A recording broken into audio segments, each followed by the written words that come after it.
Okay, so I have been on the vegan diet for maybe 5, maybe 7 years, I don't know, but a very long time.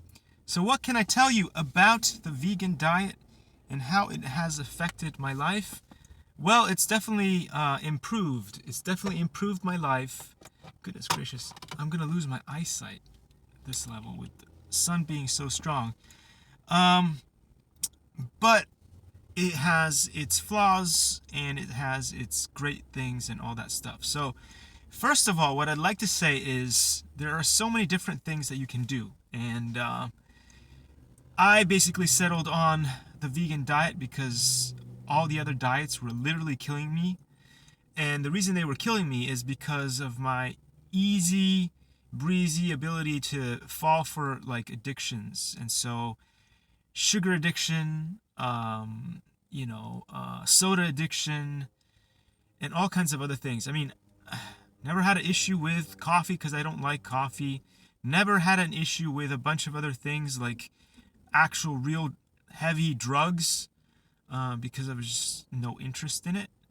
And alcohol was never a thing because it didn't give me the thing that I liked or that people enjoy, which is the buzz.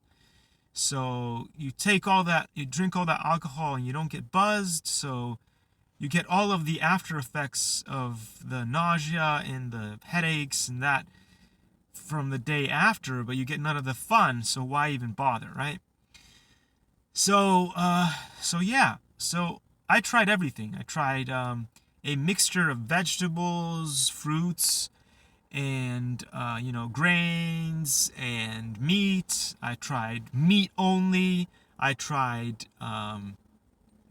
fruit only. I tried mixing fruit and vegetables together, which is kind of where I am at now, and it seems to be the best place to go. Now, there's so much more to this than just being vegan, because I tried just dieting without exercise, and that didn't work out so well. Eventually, these things called zombie cells that Peter Diamandis and the Sugar Queen and Brian Johnson talk about, they're deadly. And so if you don't exercise, these things accumulate in your body. Not to mention, if you don't exercise enough, what happens is the body is actually a machine. Now, it's a horrible machine, worse than most other machines, because even like cars and the gas engine and a bunch of other things, there's wear and tear. But then the problem with the gas engine is even when you do an oil change, most of the engines are not made to fully remove the old oil from the system, and so then that starts infecting or degrading your machine. And so the same thing is true for your intestine.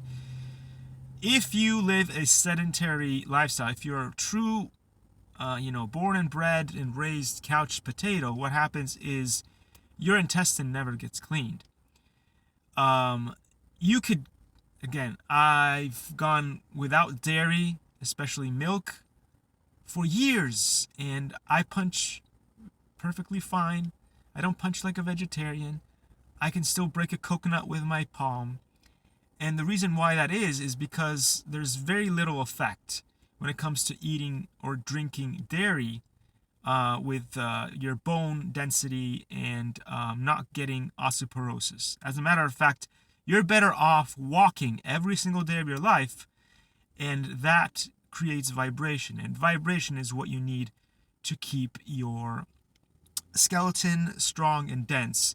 One of the things that we notice with astronauts that come back from living in space, not really space, but orbit, is when they return to Earth, their bone structure is weaker and their muscles and everything is weaker, no matter how much they exercise in space, because without gravity, without the pulling power towards the ground, you cannot affect the amount of vibration that you can on Earth, and therefore your bone structure gets weaker.